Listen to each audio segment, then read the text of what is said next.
दोस्तों नमस्ते, मेरा नाम रविकांत भारती है। आखिर जिसका डर था वही हुआ।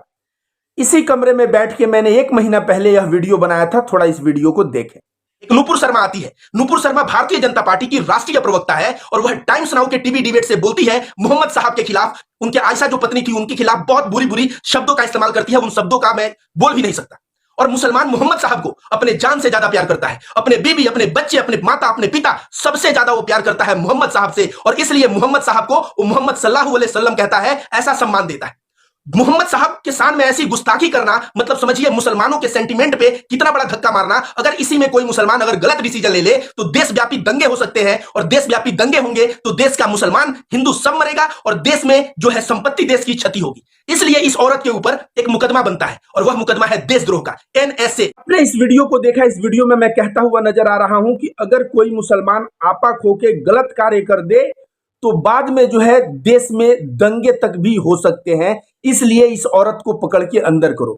क्या अभी तक इस औरत को पकड़ के अंदर किया गया? नहीं किया गया। नुपुर शर्मा जानबूझ के ऐसा स्टेटमेंट पास की थी। वह जानती थी कि ऐसा स्टेटमेंट पास करने पे ऐसी घटना भारत में होगी। और जब ऐसा घटना होता है जो उदयपुर में हुआ है तो फिर मुसलमानों को आतंकी बनाना, मुसलमानों को दहशतगर्द बताना, मुसलमानों को हिंसक बताना बहुत आसान हो जाता है। और ऐसा मुसलमानों का दुष्प्रचार करके फिर सारे हिंदुओं को अपने खेमे में लेके उनके वोट से 2024 में सरकार बनाया जा सकता है। इस बात का ख्याल नुपुर शर्मा को बहुत अच्छे ढंग से था। नुपुर शर्मा को अगर गिरफ्तार कर लिया गया होता तो ऐसा कृत्य नहीं होता। लेकिन इन दोनों ने जो कृत्य किया है, कन्हैयालाल भाई जो दर्जी हैं उनका हत्या किया है, इस पे मुसलमान तबका क्या कहता हुआ नजर आ रहा है, जरा उस पर हम लोग विचार करेंगे। और याद रखिए, इस्लाम जो है सब्र सिखाता है और मानवता सिखाता है। यह अमानवीय घटना इस्लाम के मानने वाले नहीं कर सकते। और जिस व्यक्ति के अंदर सब्र नहीं है वह इस्लाम का हो ही नहीं सकता। तमाम मुफ्ती, मैं ट्विटर पे देख रहा हूं, तमाम कई मुफ्ती ने इस्लाम से खारिज किया इन दोनों को। और बहुत सारे ट्विटर पे लोग कमेंट कर रहे हैं। और मैं कुछ अविसार शर्मा के कमेंट और कुछ अजीत अंजुम से मैंने जाके कमेंट लिया। उसमें मुसलमान भाई कहते क्या नजर आ रहे हैं, थोड़ा ध्यान से सुनिए। एक है अब्दुल बारी भाई। अब्दुल बारी भाई कहते नजर आ रहे हैं कि मैंने सुना है कि 2 लोग कन्हैयालाल दर्जी की हत्या कर दिए हैं और पुलिस ने उन दोनों को गिरफ्तार किया है। ऐसा करके पुलिस ने गलत किया है। इन दोनों को इनकाउंटर कर देना चाहिए। और जब इनकाउंटर होता तो कन्हैयालाल जो दर्जी हैं उनको इंसाफ वहीं पे मिल जाता। तो मैं समझ सकता हूं अब्दुल बरी भाई इनका गुस्सा। सोचिए, एक मुसलमान है लेकिन कितने गुस्से में है इन दोनों के कृत्यों को लेकर। दोस्तों, अशरफ अली शेख का कमेंट देखिए। वो लिखे हैं, रियली शर्मसार घटना है, निंदनीय है, सख्त से सख्त सजा इन दोनों को मिलनी चाहिए। और ये दोनों लोग असली मुस्लिम नहीं हैं। जैसे मैं रविकांत भारती, सद्भाव फाउंडेशन, सद्भाव सेना का अध्यक्ष, मैं कहता हूं कि यति नरसिंहानंद असली हिंदू नहीं है, नकली हिंदू है। नुपुर शर्मा नकली हिंदू है। मैं जितने भी दहशतगर्द हैं उनको नकली हिंदू बताता हूं। यह भाई देखो, इन दहशतगर्दों को, इन दोनों नफरती को, इन दोनों आतंकियों को क्या बताया कि ये असली मुस्लिम नहीं हो सकते। अमीरुल्लाह अंसारी, इन्होंने कहा है, ये अजीत अंजुम के वीडियो से कमेंट लिया हूं मैंने। उन्होंने कहा है कि अजीत भाई, ऐसा कोई मुस्लिम नहीं कर सकता जो इन लोगों ने किया है। जो किया है वह मुस्लिम हो ही नहीं सकता। इन लोगों को फांसी की सजा मिलनी चाहिए। इस तरह का मांग करते अमृतुल्लाह अंसारी नजर आ रहे हैं। आइए देखते हैं, नसरीन सैयद जी ये कहते हैं, अन इस्लामिक कृत्य है। मोहम्मद साहब के पास जो पेशेंस था, जो सब्र था, वो बेइंतहा सब्र के मालिक थे। और इन दोनों के पास अगर सब्र नहीं तो ये जो है इस्लाम के नहीं। ये कह रहे हैं इस्लाम में किसी को मारने, और मारने तो छोड़िए, किसी को धमकी देने की भी इजाजत नहीं है। और ये लोग जो कन्हैयालाल दर्जी के साथ किए हैं यह सरासर गलत है। तो नसरीन सैयद का कमेंट है कि अन इस्लामिक चीज है। मोहम्मद साहब के पास बहुत पेशेंस था और इस्लाम किसी को मारने और धमकी देने की इजाजत नहीं देता। आइए जानते हैं आसिफ हाशमी ने क्या कहा है। आसिफ हाशमी ने कहा है कि जिसने एक निर्दोष व्यक्ति की रक्षा की उसने पूरे इंसानियत की रक्षा की। और ये जो कृत्य किए हैं इन दोनों को बीच चौराहे के सिग्नल पे फांसी होनी चाहिए, ताकि देश में एक संदेश जाए और इस तरह का कृत्य फ्यूचर में कोई ना करे।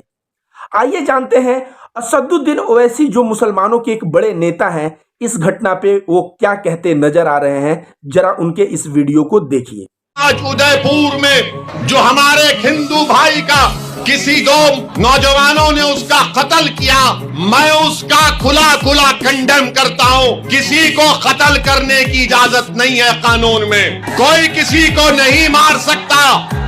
हम कानून को अपने हाथ में नहीं लेंगे। हाँ, यकीनन हम दोबारा मुतालबा करते हैं कि नुपुर शर्मा को भारत के आईपीसी सीआरपीसी के कानून के तहत एक्शन लिया जाए, गिरफ्तार किया जाए, मगर कानून कोई हाथ में नहीं ले सकता। किसी को आप नहीं मार सकते, याद रखो। ये जुर्म है, ये जुल्म है। जिस तरह कोई किसी अखलाक को नहीं मार सकता, उसी तरह उदयपुर के कोई टेलर को नहीं मार सकता। जिस तरह कोई पीलू खान को नहीं मार सकता, उसी तरह कोई उदयपुर के टेलर को नहीं मार सकता। जिस तरह कोई रकबर को नहीं मार सकता, उसी तरह उदयपुर के टेलर को कोई नहीं मार सकता। जिस तरह कोई हाफिज जुनैद को नहीं मार सकता, उसी तरह उदयपुर के हमारे हिंदू भाई को नहीं मार सकता। जिस तरह किसी को गोश्त के नाम पर नहीं मार सकता, उसी तरह उदयपुर के हमारे टेलर भाई को कोई नहीं मार सकता। हम मजम्मत करते हैं, हम कंडेम करते हैं। मैं भोपाल की जनता से अपील करूंगा कि अगर आप उदयपुर के कत्ल करने वालों की मजम्मत करते हैं, कंडेम करते हैं, तो मेरे साथ नारा लगाइए, इंसाफ जिंदाबाद, कत्ल मुर्दाबाद, भारत का संविधान जिंदाबाद, भारत का संविधान जिंदाबाद। ये हमारा पैगाम होना चाहिए। मैं मीडिया के लिए नहीं कह रहा हूं, बहैसियत एक भारत के अव्वल दर्जे के शहरी के कह रहा हूं कि हम तशद्दुद को कभी नहीं मानते। वायलेंस की कोई जगह नहीं है। जिन्होंने हरकत की, वो गलत हरकत की, वो कंडेमनेबल है, हम उसकी मजम्मत करते हैं। बल्कि हम राजस्थान की सरकार से मुतालबा करते हैं कि उनके खिलाफ जो भारत का आईपीसी सीआरपीसी है, उसके खिलाफ सख्त एक्शन लिया जाए। याद रखिए, आतंकवाद का कोई धर्म नहीं होता और आतंकी का कोई मजहब नहीं होता। इस चीज को धर्म से जोड़ के देखना ये सरासर बेईमानी होगी। इसलिए हमें इसे धर्म से जोड़ के नहीं देखना चाहिए। आतंकवादी हर एक मजहब, हर एक जाति में हो सकते हैं। अपराधी तबके के लोग हर एक जगह होते हैं। मुझे याद है, आज से 4 साल पहले राजस्थान में ही एक शंभू सिंह रेगार नामक व्यक्ति ने मोहम्मद अफजल को ऑन कैमरा उसको गला काट के और उसको आग के हवाले करके जला दिया था, और यह कहते हुए कि यह हिंदू लड़की से प्यार करता था, लव जिहाद का वास्ता देते हुए जलाया गया था। उस वक्त भी मैं एक वीडियो बनाया था। इस वीडियो को जरा देखिए। दोस्तों, आज एक और घटना घटी है जो करती है मानवता को शर्मसार, और यह घटना हमारे देश का ही है, और यह घटना है राजस्थान का। राजस्थान में एक व्यक्ति जिनका नाम मोहम्मद अफजल है, उनको जिंदा जला दिया जाता है, और जो व्यक्ति जलाया है वह उसका नाम है शंभूलाल रेगर। तो इस शंभूलाल रेगर की इतनी हिम्मत कि उन्होंने कानून अपने हाथ में लेकर और लव जिहाद का वास्ता देते हुए जो मोहम्मद अफजल है, एक मुसलमान, उनको जिंदा जला दिया जाता है। भारत एक ऐसा देश है दोस्तों, जहां पे न तो जन्म के आधार पे, न तो जाति के आधार पे, और न ही किसी धर्म के आधार पे किसी के साथ कोई पक्षपात किया जा सकता है। जब ऐसा हमारा भारत का संविधान किसी को हक नहीं देता, तो कानून हाथ में लेने वाले ये शंभूलाल रेगर कौन होता है? हालांकि मोहम्मद अफजल के घर वाले सजाए मौत का डिमांड कर रहे हैं, कोर्ट का दरवाजा खटखटा रहे हैं। आपने वीडियो को देखा, यह घटना भी घटा था, तो मैं वीडियो बना के शंभू सिंह रेगार को हिंदू धर्म से बाहर किया था, और शंभू सिंह रेगार के पक्ष में मध्य प्रदेश में और तमाम भारत के कई जगह पे रैलियां निकले थे। उन सभी रैली में भाग लेने वाले लोगों को मैं नकली और नफरती हिंदू बता के मैं उनको कहा, ये हिंदू धर्म के हिस्से नहीं हो सकते। बहुत सारे शंभू सिंह रेगार के पत्नी के अकाउंट में पैसे आ गए थे, 1-2 दिन में ही कितने लाख रुपए आ गए थे। तो मैं बोला था यह मानसिकता गलत है, और इस तरह की मानसिकता सरासर गलत है। आज ओवैसी साहब का स्पीच देखिए, तो ओवैसी साहब ने जिस तरह से इंसाफ जिंदाबाद का नारा लगाया और इस हत्या को कंडेम किया, उन्होंने भी यह बात कहा। जिस तरह से पहलू खान, जिस तरह से तबरेज अंसारी, जिस तरह से तमाम कई लोगों की लिंचिंग हुई, वो गलत है। ठीक उसी प्रकार एक कन्हैयालाल दर्जी की जो हत्या हुई है यह गलत है। मैं भारत के मुसलमान और हिंदू भाई इन दोनों लोगों से हाथ जोड़ के विनम्र निवेदन करना चाहता हूं। याद रखिए, आप सभी लोगों में जैसे मुसलमान भाई कमेंट किए, इससे पता चलता है कि हिंदू मुस्लिम भारत का प्रेम और सद्भाव में जीना चाहता है, एकता में जीना चाहता है। तो आप लोग अपने सब्र को मत टूटने दीजिए और हिंदू मुसलमान एकता का एक मिसाल बनिए। और इन नेताओं को मैं कहना चाहूंगा कि ये नेता नफरत परोसना बंद करो। यह नफरत परोस के हिंदू मुसलमान करके देश को बहुत क्षति पहुंचाया। तुम नेता तो एसी में बैठ के हवा खाते हो, लेकिन मरता कौन है? कोई फल वाला, कोई सब्जी वाला, कोई रेडी वाला, कोई दर्जी, कोई मजदूर। भाई इन गरीबों को बकस दो।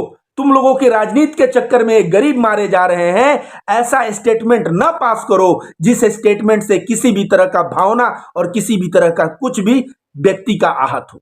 मैं राजनेताओं को कहना चाहूंगा कि आप लोग चुनाव जीतिए और चुनाव जीत के इकोनॉमिक पॉलिसी बनाइए, रोजगार पैदा करिए, इंफ्रास्ट्रक्चर बनाइए। यह हिंदू मुसलमान में नागरिकों को बांटना छोड़ दीजिए और सारे देश के नागरिकों को बताऊंगा जिस तरह से हिंदू धर्म प्रेम और सद्भाव सिखाता है, जिस तरह से इस्लाम मानवता और सब्र सिखाता है, उस आप अपने धर्म के मूल्यों पे चलिए, धर्म के मूल्यों को मानिए। ये चंद नेताओं के भाषण के चक्कर में धर्म के मूल्यों को भूल के इस तरह का कृत्य बिल्कुल न करिए और इस तरह के कृत्य को कंडेम करिए। इसको जिस तरह से मुस्लिम समुदाय कंडेम कर रहा है यह बहुत ही अच्छा है। बहुत बहुत धन्यवाद।